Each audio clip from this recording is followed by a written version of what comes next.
Welcome to the Business Building Blocks podcast, where we talk about struggles and celebrations that leaders and entrepreneurs experience on their journey to success.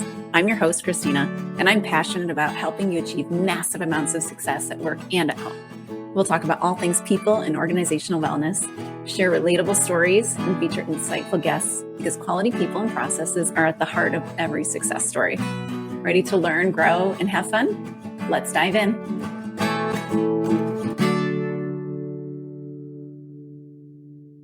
Hello, and welcome to the Business Building Blocks podcast. I'm your host, Kristina Schmitt. So you've set your goals, you've got everything aligned for the year, and everybody knows what they should be doing. And then 3 months later, you realize no one's worked on anything. 6 months later, you still haven't moved off the dime. And finally, at the end of the year comes, you didn't get there. What happened? I see this time and time again. I know I fell prey to it as a leader myself. And the reality is that we get so much on our plate. We get things happening. They're coming at us from various places. We've got problems. We've got new things that come up from a different boss. We have something coming. And what happens is we don't check in on those goals that we set at the right cadence. We don't talk about them enough because the reality is that people work on what their bosses talk about. When something is important, we talk about it all the time. We check in on it. We're working on it. Everything is aligned to it. And when we set these annual goal plans, these strategy sessions, all of this stuff that we spend all of this time at the end of the year and the beginning of the year setting, we set these things.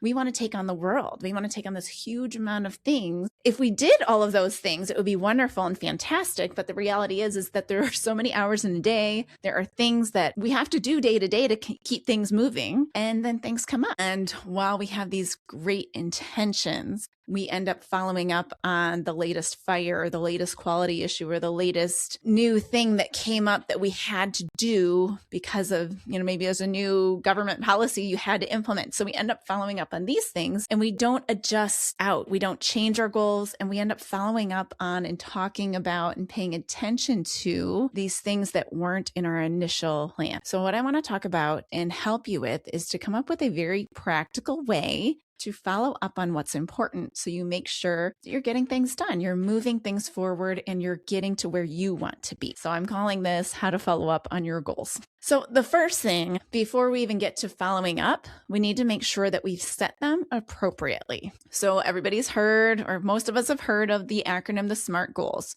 We're really just leaning into that. So we're being very specific about what we want to do. We're making sure we're tracking it so it's measurable, know when we're going to get there. And so, sometimes it's a little bit wishy-washy. So again, not just tracking numbers, but also tracking, did we solve the problem we had? Are we seeing the results we expected to see when we accomplished or when we did this goal? So we also need to make sure they're agreed upon. So agreed upon with the team, they're agreed upon with corporate entity, whatever that might be, any other stakeholders we have. So they're agreed upon because when they're agreed upon, that's how we ensure that they're important and relevant. I'm going to get to this part a little bit more in a moment. So we're SMA, then R is realistic. So we're not trying to take on the entire world all at the same time in 5 different areas. So realistic, can we actually do it? Does it seem reasonable? We'll get there. So understanding where we are today and then where we can actually get to and putting the appropriate time and energy and horsepower towards that. So, resources of time,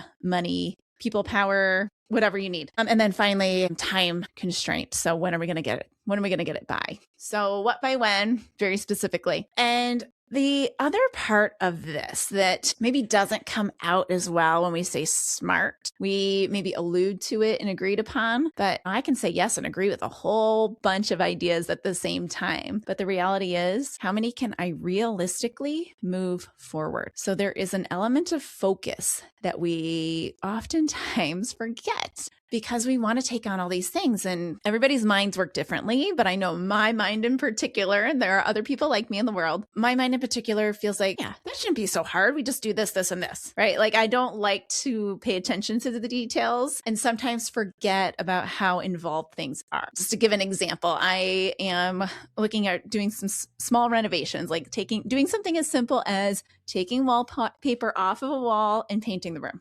Sounds simple, right? We take the wallpaper off in an evening because it's only on one wall and clean the walls and paint. Straightforward. But then you start talking about the details of it and like, oh, if you gouge the wall or if things get stuck, now you got to sand that down and you're going to have to fix this and fill this hole in and do this. And I'm like, so all these little things that come up when you're taking on a project, something so small as painting one small bedroom, now take it to a whole system you're implementing. What could go wrong? What little details will come up that maybe you didn't think of in the big, huge planning portion of it? So there are contingencies that we have to put into place. So there are elements of complexity that we might not see that are going to take more time and energy and resources than we originally put in. So then again, when we don't focus our time and energy on the most important thing right now, then we get very distracted. We work on a lot of things. We're very busy. But when we look back at the year, we didn't get to where we wanted to be.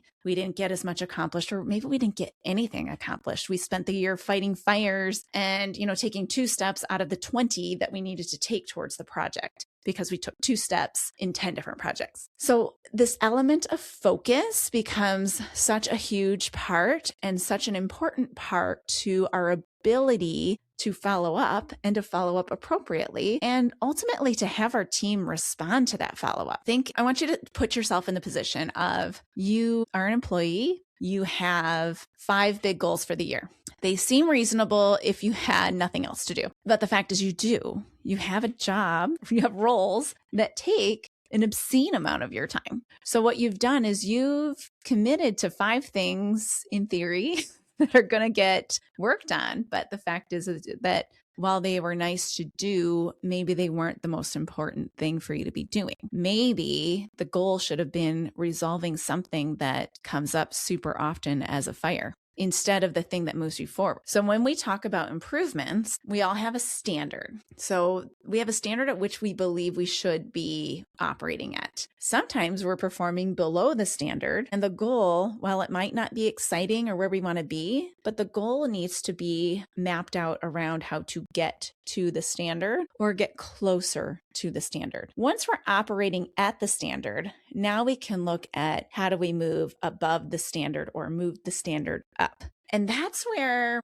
we get to how we look at our problems and how we look at our goal setting and making sure they're realistic and we're working on the thing that's most important right now. So let's focus a little bit more on that. When I talk about the word focus, so I had a boss who used to like to say, by definition, you can only focus on one thing at a time. And yet in business, in life, we do have many plates spinning in the air and many balls in the air, whatever analogy you want to use. We have many of those going at the same time. So we have to maintain things, but then there is an element of focus for improvement. So whether we're going from below standard to standard or from the standard to creating the new standard or going above the standard, we need to make sure we're focused on that and we have our time and energy focused there.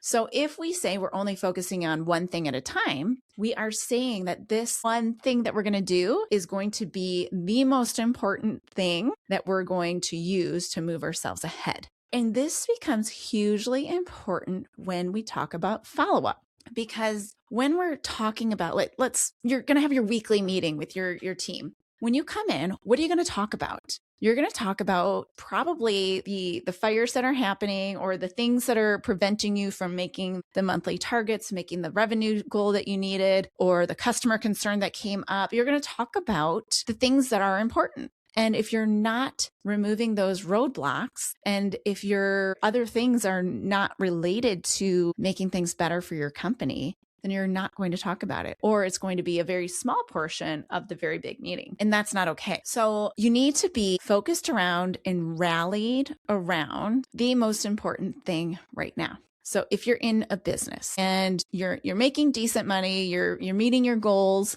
but you know you've got something new coming on the horizon.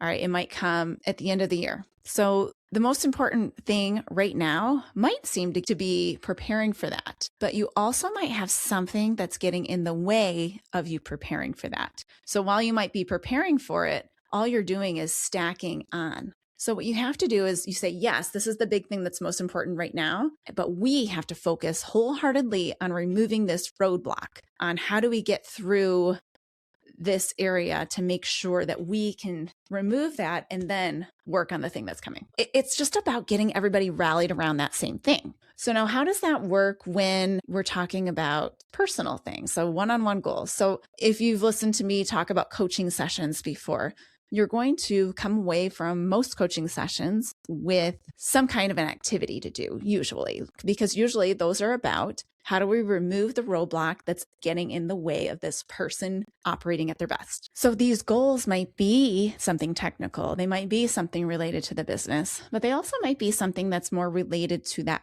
person, this person that you're working with, right? Your team member. So they're still just as important because those things are important to be there. So you've got to come up with a way and a rhythm that you're going to continue to talk about things and keep them relevant for everybody. So there's some tips here beyond the SMART, right? So agreeing to them, obviously that's within the SMART. But one of the biggest thing is writing them down. So whether it is a coaching session one-on-one or a big group team meeting that, you say you're going to go do that thing, either way, you have to write it down. What I do is I keep coaching notes, and the last thing that's on every single one is here's your follow-up actions. And then that's the first thing you check in on when you come back. And you do a little, how are you? Is everything going well? What's going well today? That kind of a check-in. But the first thing you do is follow up on the commitments from the last time. So that keeps it relevant. You've written it down and you're talking about it. So those are kind of like those two huge things. And if it's a big group team meeting, if you've got a project you're working on, it should be in some action follow-up notes. So you might have a huge action tracker. My project management folks, you guys will have all your different ways, but ultimately you have to have actions to follow up upon, and you have to write them down so that they stay relevant to everybody.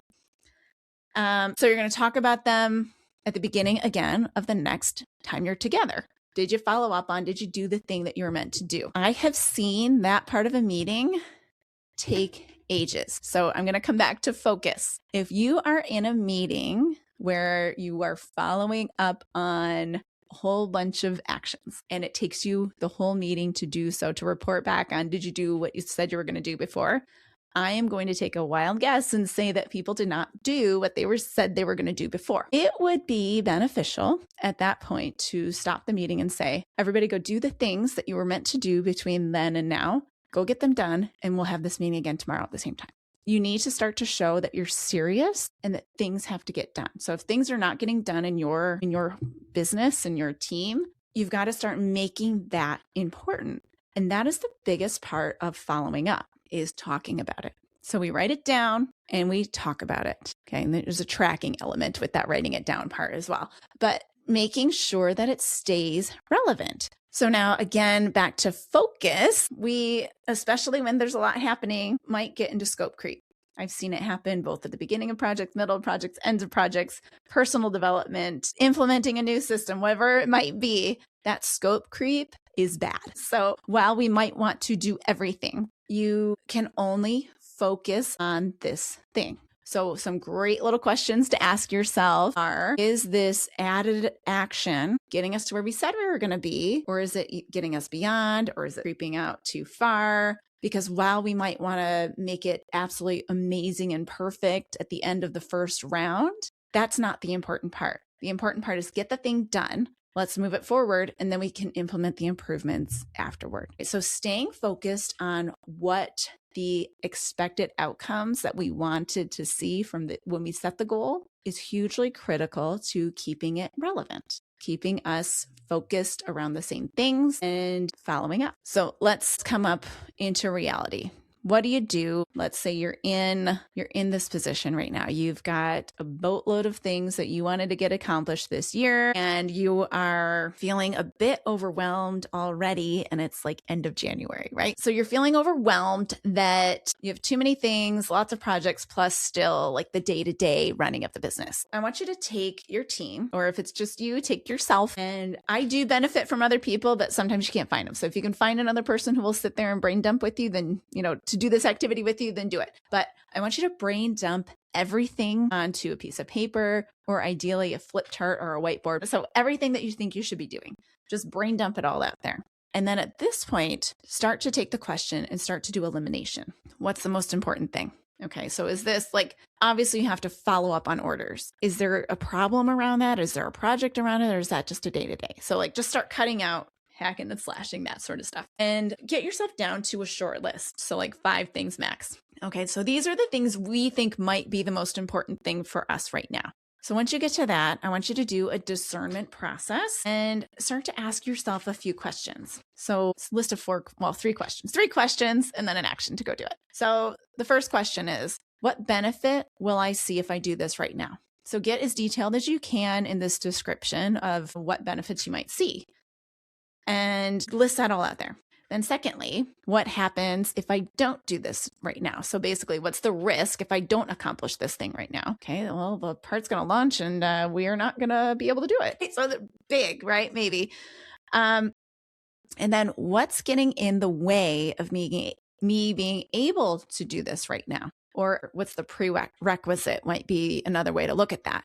So you can eliminate things because maybe the order is wrong. So once you go through those 3 questions, you should be able to, through some discussion and discernment with your team, come up with what's the most important thing right now. So now we have this focus. And it should be like a bigger chunk of a focus. So like if I say I need to get my CRM sorted out or something like that, that's not really that big. So maybe we need to expand it a bit because we're thinking like a time frame of a project that might be 3 to 6 months, right? Or 6 to 9 months kind of range. So like, what's the big focus for right now? Where are we really aiming at? And then pick that one thing that is, the right scope. So the 3 to 9 month range, as well as the most important thing. So high risk if you don't do it, high benefit if you do it, and the next right step thing to be done. So then from there, you've got this bigger focus. Now, what are the chunks of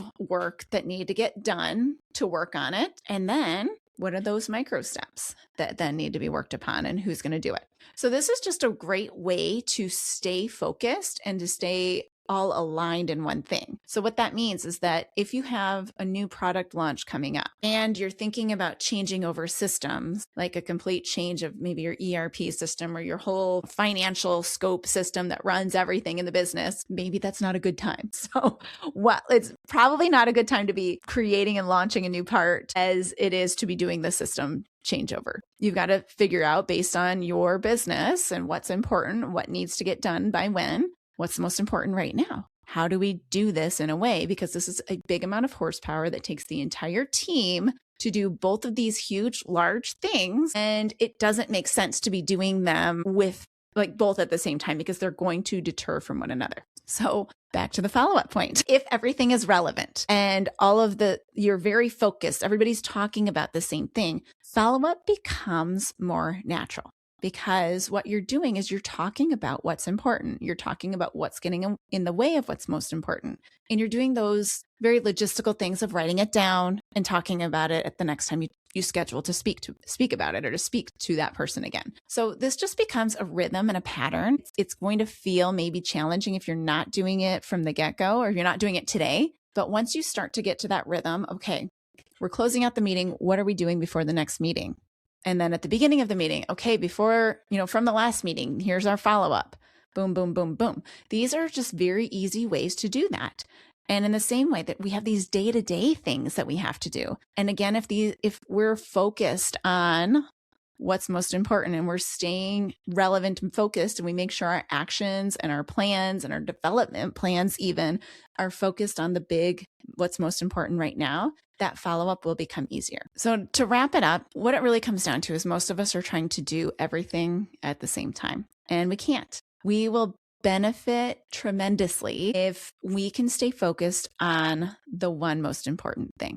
If we're focused for really hardcore for a month on one little thing and then can get it off our plate so that we can focus really hard on the next thing for the next month or 3 months or whatever it might be, that is going to get us so much farther than saying, well, it's all important and I better just do 2 things here and 2 things here and 3 things here. And then you never get it done. And you're in this world of overwhelm. Your team, when they're followed up with, they're saying, I don't know what's most important because everything seems to be important. So when we can help ourselves by staying focused on the most important thing, we're helping our team and we're overall helping the business because we're moving it forward. While that one little project might feel like it's super important to get done right this instant, there are the 3 other projects that have to get done in advance of that. And when we can accomplish those, and then in 6 months, we're going to get the other one done, we're still ahead of the game. We've moved our business forward. We've made progress, and we've kept our team aligned around what's most important. And then it makes it just that much easier to follow up on. And most importantly, get our goals